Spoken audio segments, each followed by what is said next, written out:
Hello friends, welcome to my YouTube channel. സുശാന്താണ്. എല്ലാവരും സുഖമായിരിക്കുന്നു എന്ന് വിശ്വസിക്കുന്നു. അങ്ങനെ മാർക്കറ്റൊക്കെ ഏകദേശം കഴിഞ്ഞു. നമുക്ക് നാളെ ഒരു IPO ഓപ്പൺ ആവുന്നുണ്ട്.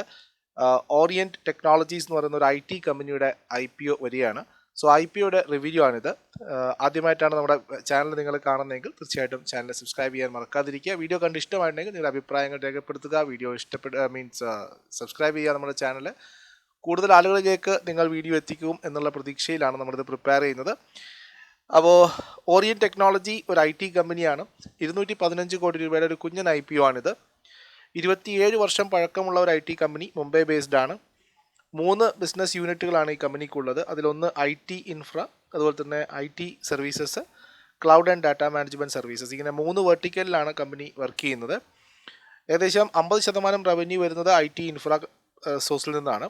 25% വീതമാണ് IT സർവീസസിൽ നിന്നും IT cloud and data management സർവീസിൽ നിന്നും വരുന്നത്. കഴിഞ്ഞ വർഷം കമ്പനിക്ക് 600 കോടി രൂപയുടെ റവന്യൂ ആണ് ഉണ്ടായിരുന്നത്. പ്രധാനപ്പെട്ട കസ്റ്റമേഴ്സ് ഈ കമ്പനിയുടെ പറയുന്നത് ഒന്ന് ബാങ്ക്, ഫിനാൻഷ്യൽ സർവീസ് കമ്പനീസ് തന്നെയാണ്. പിന്നെ ഒന്ന് കമ്മ്യൂണിക്കേഷൻസ് ആണ്. അതുപോലെ തന്നെ ഹെൽത്ത് കെയർ സെഗ്മെൻറ്റിൽ നിന്നും ഗവൺമെൻറ് സെക്ടറിൽ നിന്നൊക്കെയുള്ള കസ്റ്റമേഴ്സ് ഈ കമ്പനിയുടെ ലിസ്റ്റിൽ കാണാൻ പറ്റുന്നുണ്ട്. ഏകദേശം 3/4, അതായത് 75% റവന്യൂ വരുന്നത് ഈ ഒരു സെഗ്മെൻറ്റിൽ നിന്ന് തന്നെയാണ്. പിന്നെ ഒരു ബാക്കി വരുന്ന ഭാഗം സർവീസസിൽ നിന്നാണ് വരുന്നത്. അപ്പോൾ ഈ IPOയുടെ ഒരു ബാക്ക്ഗ്രൗണ്ട് നോക്കിക്കഴിഞ്ഞാൽ കാണാൻ സാധിക്കുന്നത് 215 കോടി രൂപയുടെ IPOയിൽ 120 കോടി രൂപ ഫ്രഷ് ഇഷ്യൂ ആണ്. ഈ 120 കോടി രൂപയിൽ 80 കോടി രൂപയും അവർ ഇഷ്യൂ ചെയ്യാൻ പോകുന്നത് മീൻസ് കപ്പാസിറ്റി എക്സ്പാൻഡ് ചെയ്യാൻ വേണ്ടിയിട്ടാണ് സ്പെൻഡ് ചെയ്യാൻ പോകുന്നത്. ബാക്കിയുള്ളത് ഒരു 10 കോടി രൂപ അവർ ഓഫീസ് പർച്ചേസ് നടത്തുന്നതിന് വേണ്ടി ഉപയോഗിക്കുന്നു. അങ്ങനെയാണ് 80, 10, 90 കോടി രൂപ. ബാക്കി 40 കോടി രൂപ എന്താണെന്ന് അവർ കൃത്യമായിട്ട് പറയുന്നില്ല. രണ്ടാമത് 95 കോടി രൂപ ഓഫർ ഫോർ സെയിലാണ്. ഓഫർ ഫോർ സെയിലിൽ 4 പ്രൊമോട്ടേഴ്സ്, അതായത് 92% കമ്പൈൻഡ് പ്രൊമോട്ടേഴ്സിൻ്റെ ഹോൾഡിങ്സ് ഉള്ളത്, അവർ 73% കുറക്കുന്നു. അപ്പോൾ അതിൻ്റെ ഭാഗമായിട്ടാണ് ഈ 95 കോടി രൂപയുടെ IPO വരുന്നത്. 195നും 206 രൂപയ്ക്കും ഇടയിലാണ് ഇതിൻ്റെ പ്രൈസ് ബാൻഡ് ഫിക്സ് ചെയ്തിരിക്കുന്നത്. 21 ഓഗസ്റ്റ് 2024 സ്റ്റാർട്ട് ചെയ്ത് 23 ഓഗസ്റ്റ് 2024 വരെയാണ് ഇതിൻ്റെ ഓപ്പണിംഗ് ഡേറ്റ്. 28 ഓഗസ്റ്റിലാണ് 28 ഓഗസ്റ്റിലാണ് ഇത് ലിസ്റ്റ് ചെയ്യാൻ പോകുന്നത്. ഇതാണ് ഈ IPOയുടെ ബാക്ക്ഗ്രൗണ്ട്. കമ്പനിയുടെ ബാക്ക്ഗ്രൗണ്ടും മനസ്സിലായല്ലോ. ഇപ്പോൾ IT കുറച്ച് ലൈം ലൈറ്റിൽ നിൽക്കുന്ന സമയമാണ്, പ്രത്യേകിച്ചും കോൺട്രാക്റ്റുകളും മറ്റും കിട്ടുന്ന സമയം. സോ അതുകൊണ്ട് തന്നെ ഒരു IT കമ്പനി എന്ന രീതിയിൽ വളരെ പ്രതീക്ഷയോടെയാണ് ആൾക്കാർ ഈ ഒരു IPO നോക്കിക്കാണുന്നത്. അപ്പോൾ മറ്റുള്ള ഭാഗങ്ങളിലേക്ക് നമുക്ക് പോകാം. അതിന് മുന്നോടിയായിട്ട് ഞാൻ നേരത്തെ സൂചിപ്പിച്ച പോലെ ഞാനൊരു സെബി രജിസ്റ്റേർഡ് അനലിസ്റ്റാണ്. അപ്പോൾ ഞങ്ങളുടെ പ്രീമിയം സർവീസുകൾക്കായിട്ട്, ഞങ്ങളുടെ അഡ്വൈസറി സർവീസസ്, ഞങ്ങളുടെ സ്റ്റോക്ക് സജഷൻസ്, ഞങ്ങളുടെ റിസർച്ച് റിപ്പോർട്ട്സുകൾക്കൊക്കെ ആയിട്ട് ഞങ്ങളുടെ ടെലിഗ്രാം ഗ്രൂപ്പിലേക്ക് നിങ്ങൾക്ക് ഭാഗമാകാവുന്നതാണ്. അപ്പോൾ എന്നോടൊപ്പം അസോസിയേറ്റ് ചെയ്യാനുള്ള ലിങ്കുകൾ ഞാൻ ഡിസ്ക്രിപ്ഷനിൽ കൊടുത്തിട്ടുണ്ട്. ഫസ്റ്റ് കമൻ്റായിട്ട് പിൻ ചെയ്യുന്നുണ്ട്. അതുവഴി മാത്രം ഞങ്ങളുമായിട്ട് അസോസിയേറ്റ് ചെയ്യുക. കൃത്യമായിട്ടുള്ള ഗൈഡൻസും കൃത്യമായിട്ടുള്ള റിസർച്ച് റിപ്പോർട്ട്സും അടങ്ങുന്ന കാര്യങ്ങളാണ് ഞങ്ങൾ നിങ്ങൾക്ക് പ്രൊവൈഡ് ചെയ്യുന്നത്. മാക്സിമം കെയറോട് കൂടി ഏറ്റവും ബെസ്റ്റ് സർവീസ് തരുവാൻ ഞങ്ങൾ ബാധ്യസ്ഥരാണ്.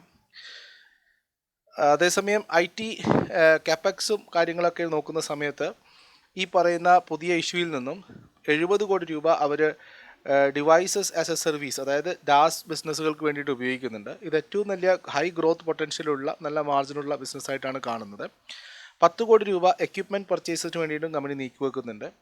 നെറ്റ്വർക്ക് ആൻഡ് സെക്യൂരിറ്റി ഓപ്പറേഷൻസിന് വേണ്ടിയിട്ടുള്ള എക്യുപ്മെൻറ്റ്സ് പർച്ചേസ് ചെയ്യാനാണ് കമ്പനി ഉപയോഗിക്കുന്നത്. അപ്പോൾ ഏകദേശം 80 കോടി രൂപ ഇവർ കാപ്പെക്സിന് വേണ്ടിയിട്ട് തന്നെ നീക്കി വെക്കുന്നു എന്നുള്ളതാണ്. ഇനി കമ്പനിയുടെ ഫൈനാൻഷ്യൽസ് നോക്കിക്കഴിഞ്ഞാൽ 2024 കമ്പനി 13% റവന്യൂ ഗ്രോത്താണ് നേടിയിരിക്കുന്നത്. 604 കോടി രൂപയുടെ റവന്യൂ ആണ് കമ്പനി കഴിഞ്ഞ സാമ്പത്തിക വർഷം ഉണ്ടാക്കിയത്. 10% ഇബിറ്റ മാർജിൻ, 7% നെറ്റ് പ്രോഫിറ്റ് മാർജിൻ. അതായത് 100 രൂപയുടെ സാധനം വിൽക്കുന്ന സമയത്ത് 7 രൂപ എല്ലാ എക്സ്പെൻസും കഴിഞ്ഞ് കമ്പനിക്ക് കിട്ടുന്നു എന്നർത്ഥം. 41 കോടി രൂപയുടെ നെറ്റ് പ്രോഫിറ്റാണ് കമ്പനി കഴിഞ്ഞ സാമ്പത്തിക വർഷം ഉണ്ടാക്കിയത്. ഒരു ഷെയറിന് മുകളിൽ ഏകദേശം 11 രൂപ 80 പൈസയാണ് കമ്പനി നേടിയത്. 36 കോടി രൂപയുടെ ഇക്വിറ്റി ക്യാപിറ്റൽ മാത്രമാണ് കമ്പനിക്കുള്ളത്. ഒരു ഷെയറിൻ്റെ വില 10 രൂപയാണ്. കമ്പനിയുടെ നെറ്റ് വർത്ത് നോക്കിക്കഴിഞ്ഞാൽ 175 കോടി രൂപയാണ്. അങ്ങനെ നോക്കുന്ന സമയത്ത് കമ്പനിക്ക് ക്യാഷ് ആൻഡ് ക്യാഷ് ഈക്വലൻസ് ആയിട്ട് മാത്രം 55 കോടി രൂപ നീക്കിയിരിപ്പുണ്ട്. ഒരു ഷെയറിന് ഏകദേശം 15 രൂപ വെച്ചിട്ട് ക്യാഷ് നിൽക്കുന്നു എന്നർത്ഥം. അത് റിട്ടേൺ ഓൺ ഇക്വിറ്റി നോക്കുന്ന സമയത്ത് 27% കമ്പനിക്കുള്ളത്. ഇതിൻ്റെ വാല്യുവേഷൻ നോക്കാം. 2025 EPS ഏർണിങ്സ് 12 രൂപ 50 പൈസയാണ് എക്സ്പെക്റ്റ് ചെയ്യുന്നത്. ഇപ്പോഴത്തെ ഇയറിലെ എക്സ്പെക്റ്റഡ് പി മൾട്ടിപ്ലിക്കേഷൻ നോക്കുന്ന സമയത്ത് 16x അല്ലെങ്കിൽ 16 പിയിലാണ് ട്രേഡ് ചെയ്യുന്നത്. ഇതൊരു എക്സ്പെൻസീവ് വാല്യൂഷൻ ആണെന്ന് പറയാൻ പറ്റില്ല, ഒരു ഇൻഎക്സ്പെൻസീവ് വാല്യൂഷനാണ്. കാരണം 27% റിട്ടേൺ ഓൺ ഇക്വിറ്റി വരുന്നുണ്ട്. മറ്റുള്ള രണ്ട് ഇവരുമായിട്ട് കമ്പയർ ചെയ്യാൻ പറ്റുന്ന മേജർ പ്ലേയേഴ്സുമായിട്ട് നോക്കുന്ന സമയത്ത് ഇൻഎക്സ്പെൻസീവ് ആയിട്ടുള്ള വാല്യൂഷനായിട്ടാണ് കാണുന്നത്. അതിലൊന്ന് IT സർവീസ് മാനേജ്മെൻറ്റ് കമ്പനി ആയിട്ടുള്ള ഡൈനാകോസ് സിസ്റ്റം എന്ന് പറയുന്ന ഡൈനാ കോൺസിസ്റ്റൻറ്റ് സിസ്റ്റം എന്ന് പറയുന്ന കമ്പനി. അതിന് 1000 കോടി രൂപയുടെ സെയിൽസ് ഉണ്ട്. 5% നെറ്റ് മാർജിനുള്ളൂ. ഇവർക്ക് 16%, 8% നെറ്റ് മാർജിൻ വരുന്നുണ്ട്. ആ ഒരു ഷെയർ ട്രേഡ് ചെയ്യുന്നത് 30x-ലാണ്, 30 PE-ലാണ് ട്രേഡ് ചെയ്യുന്നത്. അതുപോലെ ഡൈനാകോൺസ് ഗ്രോത്ത് നോക്കുകയാണെങ്കിൽ ഗ്രോത്ത് പൊട്ടൻഷ്യൽസ് ഉണ്ട്. പക്ഷേ ഓറിയൻറ്റിൻ്റെ വാല്യൂഷൻ വൈസ് നോക്കുന്ന സമയത്ത് ചീപ്പായിട്ടാണുള്ളത്. ഓറിയൻറ്റ് വളരെ ചീപ്പായിട്ട് കാണുന്നു. മറ്റൊരു പിയറായിട്ട് പറയുന്നത് അലൈഡ് ഡിജിറ്റലാണ്. അലൈഡ് ഡിജിറ്റൽ 24 PE-ലാണ് ട്രേഡ് ചെയ്യുന്നത്. 670 കോടി രൂപയുടെ സെയിൽസാണ് ആ കമ്പനിക്കുള്ളത്. ഏകദേശം സിമിലർ മാർജിൻ തന്നെയാണ്, ഓറിയൻ്റ് പോലത്തുള്ള സിമിലർ മാർജിൻ തന്നെയാണ് ഉള്ളത്. 2024 കമ്പനി ഷെയർ ഇഷ്യൂ ചെയ്തത് 133 രൂപക്കാണ്. ഇനി 2024 ഫെബ്രുവരിയിൽ ഈ കമ്പനി തന്നെ 11 കോടി രൂപ റേസ് ചെയ്തതായിട്ട് കാണുന്നുണ്ട്. 133 രൂപ ഒരു ഷെയറിന് വെച്ചിട്ടാണ് അപ്പോൾ റേസ് ചെയ്തിരിക്കുന്നത്. 166 ആൾക്കാരിൽ നിന്നാണ് ഈ പണം പിരിച്ചിരിക്കുന്നത്. ഇത് ചെറിയൊരു ഫണ്ട് റേസിംഗ് ആയിരുന്നു. എനിക്ക് തോന്നുന്നു കമ്പനിയുടെ പ്രൊമോട്ടേഴ്സിന് വേണ്ടപ്പെട്ടവരിൽ നിന്നുമാണ് ഇത് റേസ് ചെയ്തിരിക്കുന്നത്. IPO പ്രൈസ് ഏകദേശം അതിൽ നിന്നും 55% മുകളിലാണുള്ളത്. ഫെബ്രുവരി എന്ന് പറയുമ്പോൾ 6 മാസം കഴിഞ്ഞിട്ടേ ഉള്ളൂ. 6 മാസത്തിന് കൊണ്ട് 55% വാല്യൂഷൻ കൂട്ടിയിട്ടുണ്ട്. എന്നിട്ടും മറ്റു 2 ലിസ്റ്റഡ് പ്ലേയേഴ്സുമായിട്ട് കമ്പയർ ചെയ്ത സമയത്ത് വാല്യൂഷൻ ലോവറായിട്ടാണ് തോന്നുന്നത്. അപ്പോൾ ഇത്രയാണ് ഇതിൻ്റെ ബാക്ക്ഗ്രൗണ്ട്. ഇനി എൻ്റെ ഒരു അഭിപ്രായം എന്താണെന്ന് ചോദിച്ചു കഴിഞ്ഞാൽ, ഞാൻ പറയുന്നത് വാല്യൂഷൻ വൈസ് എക്സ്പെൻസീവ് അല്ല. പിന്നെ IT ലൈം ലൈറ്റിലുള്ള സമയമാണ്. അതുകൊണ്ട് തന്നെ ഒന്ന് സബ്സ്ക്രൈബ് ചെയ്ത് നോക്കാൻ പറ്റുന്ന ഒരു IPO ആയിട്ടാണ് തോന്നുന്നത്. ഒരു ഷോർട്ട് ടേം ലുക്കിൽ മാത്രം. ഞാനൊരു പോർട്ട്ഫോളിയോ സ്റ്റോക്ക് ആണെന്നൊന്നും അഭിപ്രായപ്പെടുന്നില്ല. ലിസ്റ്റിംഗ് ഗെയിൻ സാധ്യതയുണ്ട്. സോ അതിനുവേണ്ടി മാത്രം നമുക്കൊന്ന് നോക്കാം ഷോർട്ട് ടേമിലേക്ക്. പിന്നെ അതിൻ്റെ പോർട്ട്ഫോളിയോ റിവ്യൂസും കാര്യങ്ങളൊക്കെ പിന്നെ പോർട്ട്ഫോളിയോയിലേക്ക് കൊണ്ടുവരാൻ പറ്റുമോ ലോങ് ടേമിലേക്ക് എന്നുള്ളതൊക്കെ പിന്നീട് ചിന്തിക്കാം. അപ്പോൾ ചെറിയ ഓപ്പറേഷൻസാണ് കമ്പനിയെ സംബന്ധിച്ച്. ബോംബെ ബേസ്ഡ് ആയിട്ടുള്ളൊരു കമ്പനി, ചെറിയ രീതിയിലുള്ള ഓപ്പറേഷൻസേ ഉള്ളൂ. പിന്നെ മാത്രമല്ല ഒരു കാര്യം നോക്കണം, 21% എംപ്ലോയീസ് അട്രീഷൻ കാണിക്കുന്നുണ്ട്. അത് 21% എംപ്ലോയീസ് ഓരോ വർഷവും മാറുന്നതായിട്ട് കാണുന്നുണ്ട്. ഇതൊരു കൺസേൺ ആണ്. IT കമ്പനിയെ സംബന്ധിച്ചിട്ട് ഒരു അട്രീഷൻ റേറ്റ് കുറച്ച് കൂടുതൽ എന്നുള്ളത് കൺസേൺ ആണ്. അപ്പോൾ അതൊക്കെ ഉൾക്കൊള്ളുകൊണ്ട് നമുക്ക് പിന്നീട് ലോങ് ടേം പോർട്ട്ഫോളിയോയിലേക്ക് ഉൾപ്പെടുത്തണം എന്നുള്ളത് വീണ്ടും ചിന്തിക്കാം. ഇപ്പോൾ ഒരു ലിസ്റ്റിംഗ് പ്രോപ്പർട്ടി അല്ലെങ്കിൽ ഒരു IPO, ഒരു ലിസ്റ്റിംഗ് ഗെയിൻ എന്ന് പറയുന്ന കൺസേണിൽ മാത്രം നോക്കുകയാണെങ്കിൽ ഷോർട്ട് ടേമിൽ വേണമെങ്കിൽ നമുക്ക് IPO സബ്സ്ക്രൈബ് ചെയ്യാൻ പറ്റുന്ന ഒരു IPO ആയിട്ടാണ് തോന്നുന്നത്. ഇനി രണ്ടാമത്തെ കാര്യം, ഇത് ഈ പറയുന്ന കമ്പനി സമർപ്പിച്ചിരിക്കുന്ന രേഖകളുടെ അടിസ്ഥാനത്തിൽ കമ്പനിയെ വാല്യൂ ചെയ്തിരിക്കുന്നതാണ്. ഇതിനെ ലിസ്റ്റിംഗ് ഗെയിനുമായിട്ട് നിങ്ങൾ നേരിട്ടൊരിക്കലും തട്ടിച്ചു നോക്കരുത്.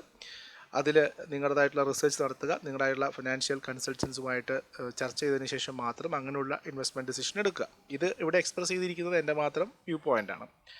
അതുപോലെ തന്നെ ഈ അടുത്ത കാലത്തായിട്ട് റിവ്യൂ ചെയ്ത IPOകളിൽ ഏറ്റവും കൂടുതൽ വിമർശനം നേരിട്ടത് ഓല IPO റിവ്യൂ ആണ്. ഓലയുടെ പല ആൾക്കാരും വന്ന് കമൻറ്റ് ചെയ്യുന്നത് കണ്ടു, ഞങ്ങൾ നിങ്ങളുടെ വീഡിയോ കണ്ടിട്ട് ഓല അപ്ലൈ ചെയ്തില്ല. പക്ഷേ ഞാൻ എൻ്റെ സ്റ്റാൻഡിൽ ഇപ്പോഴും ഉറച്ചു നിൽക്കുന്നു. ഓലയുടെ വാല്യൂഷൻ ഭയങ്കരമായിട്ട് കൂടിയിട്ടുണ്ട്. മാത്രമല്ല ഈ പൈസക്കൊന്നും ആ ഒരു കമ്പനി ഇപ്പോഴും വെർത്തല്ല എന്ന് വിചാരിക്കുന്നതാണ് എനിക്കുള്ളത്. സൊമാറ്റോ റിവ്യൂ ചെയ്തപ്പോഴും Paytm റിവ്യൂ ചെയ്തപ്പോഴും എല്ലാവരും യെസ് പറഞ്ഞപ്പം ഞാൻ മാത്രമാണ് നോ പറഞ്ഞിരുന്നത്. പിന്നീട് അത് കാലം തെളിയിച്ചു. സൊമാറ്റോവും തിരിച്ചു വന്നു, ഇതേപോലെ കുറച്ച് ലിസ്റ്റിംഗ് ഗെയിൻ കൊടുത്തു, പിന്നീട് ഇറങ്ങി വന്നു. സൊമാറ്റോ 40 രൂപ വരെ വന്നു. ആ സമയത്ത് നമ്മൾ ബൈ പറഞ്ഞു. ആ പൈസക്ക് സൊമാറ്റോ ഈസ് വർത്ത്. അത് ഞങ്ങളുടെ സബ്സ്ക്രൈബേഴ്സും ഞങ്ങളുടെ ഫാമിലി മെമ്പേഴ്സും ഇപ്പോഴും ഹോൾഡ് ചെയ്യുന്നു. സ്വിംഗിൽ ഇപ്പോഴും 42 രൂപയ്ക്കൊക്കെ വലിയ ക്വാണ്ടിറ്റി സൊമാറ്റോ ഹോൾഡ് ചെയ്യുന്നവരുണ്ട്. 75 രൂപയ്ക്ക് പിന്നീട് നമ്മൾ റിപ്പീറ്റഡ് ബൈ പറഞ്ഞു, അതൊക്കെ ഹോൾഡ് ചെയ്യുന്നവരുണ്ട്. അതുപോലെ തന്നെ Paytm-ഉം കംപ്ലീറ്റ്ലി അവോയ്ഡ് എന്ന് പറഞ്ഞിട്ട് ഞാൻ ഒരുപാട് വിമർശനം നേരിട്ടതാണ്. വീഡിയോ നിങ്ങൾക്ക് നമ്മുടെ ചാനലിൽ കാണാൻ പറ്റും.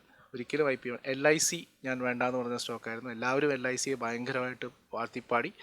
LICയുടെ വാല്യൂഷൻ ശരിയല്ല എന്ന് പറഞ്ഞതായിരുന്നു ഞാൻ. എൻ്റെ IPO റിവ്യൂസൊക്കെ തന്നെ വീഡിയോയിലുണ്ട്. അതേ സ്റ്റാൻഡിലാണ് ഞാനിപ്പോൾ ഓലയെ സംബന്ധിച്ചിട്ട് പറയുന്നത്. Ola is not at all worth while at that price. May be correct. In ഫ്യൂച്ചറിൽ ഇതേപോലെ സൊമാറ്റോയുടെ ആറ്റിറ്റ്യൂഡ് മാറിയതുപോലെയോ അല്ലെങ്കിൽ അതുപോലെ ഞങ്ങൾ മാറിയേക്കാം. പക്ഷേ ഇപ്പോഴത്തെ valuation wise Zomato IPO price ആയാലും ഇപ്പോഴത്തെ കറൻറ്റ് മാർക്കറ്റ് പ്രൈസ് ആയാലും ഓല ഈസ് നോട്ട് ജസ്റ്റിഫയബിൾ. അതുതന്നെയാണ്, ആ സ്റ്റാൻഡിൽ തന്നെ ഞാൻ ഉറച്ചു നിൽക്കുന്നു. നിങ്ങൾ എന്ത് തന്നെ കമൻറ്റ് ചെയ്താലും കുറച്ച് ആൾക്കാർക്ക് കാര്യങ്ങൾ മനസ്സിലായിട്ടുണ്ടാവും. നമ്മളൊരിക്കലും വാല്യുവേഷൻ എന്ന് പറയുന്നത് സ്റ്റോക്കിൽ വളരെ പ്രാധാന്യം അർഹിക്കുന്നൊരു കാര്യമാണ്. എല്ലാ സ്റ്റോക്കും എല്ലാ വാല്യൂവിലും ആകർഷകമല്ല, അതെത്ര നല്ല ബിസിനസ് ആയാലും. ആ ഒരു സ്റ്റോക്കിന് കൊടുക്കുന്ന വാല്യുവേഷൻ എന്ന് പറയുന്നത് അത് മാർക്കറ്റ് എപ്പോഴും മാനിക്കുന്നതാണ്. ആ വാല്യുവേഷൻ വൈസ് സ്റ്റോക്കുകൾ കറക്റ്റ് ചെയ്യാറുണ്ട്. പിന്നീട് ആ ഒരു ഫെയർ വാല്യൂയിൽ വന്നതിന് ശേഷം മാർക്കറ്റ് തിരിച്ച് ബിസിനസ്സിനനുസരിച്ചിട്ട് മുന്നേറാറുണ്ട്. അത് കഴിഞ്ഞ 10-23 വർഷത്തെ ഒരു എക്സ്പീരിയൻസിൻ്റെ ബേസിൽ ഞാൻ പറഞ്ഞതാണ്. അത് വലിയ കാര്യമാണെന്ന് ഞാൻ പറയുന്നില്ല, പക്ഷേ കണ്ട് ശീലിച്ചത് അങ്ങനെയാണ്. അതുകൊണ്ടാണ് എൻ്റെ ഒരു വ്യൂ ഇവിടെ പറഞ്ഞത്. ആൾക്കാർക്ക് ഉൾക്കൊള്ളുന്നവർക്ക് ഉൾക്കൊള്ളാം, അല്ലാത്തവർക്ക് അത് തള്ളിക്കളയാം. നിങ്ങൾക്ക് തീർച്ചയായിട്ടും നിങ്ങളുടെ ഡെസിഷനുമായിട്ട് മുന്നോട്ട് പോകാം. അതിൽ വേറെ ആരും തന്നെ നിങ്ങളെ തടയുന്നില്ല. ഓക്കെ, അപ്പോൾ മറ്റൊരു വീഡിയോ ആയിട്ട് കാണാം. നിങ്ങളുടെ അഭിപ്രായങ്ങളും നിർദ്ദേശങ്ങളും തീർച്ചയായിട്ടും ഞാൻ കമൻറ്റ് ബോക്സിൽ പ്രതീക്ഷിക്കുന്നു. പിന്നെ ഇങ്ങനൊരു പബ്ലിക് പ്ലാറ്റ്ഫോം ആകുമ്പോൾ ഇങ്ങനെയുള്ള കാര്യങ്ങളൊക്കെ സ്വാഭാവികമാണ്. നിങ്ങൾക്ക് നിങ്ങളുടേതായിട്ടുള്ള അഭിപ്രായങ്ങൾ പറയാം. മാനിക്കുന്നവർക്ക് മാനിക്കാം, അല്ലാത്തവർക്ക് നിങ്ങളുടെ അഭിപ്രായങ്ങൾ എക്സ്പ്രസ് ചെയ്യാം. അതിൽ യാതൊരു തെറ്റുമില്ല. ഓക്കെ, അപ്പോൾ നിങ്ങളുടെ അഭിപ്രായങ്ങൾ രേഖപ്പെടുത്തുക. മറ്റൊരു വീഡിയോയുമായിട്ട് കാണുന്നത് എല്ലാവർക്കും നന്ദി, നമസ്കാരം. Thank you.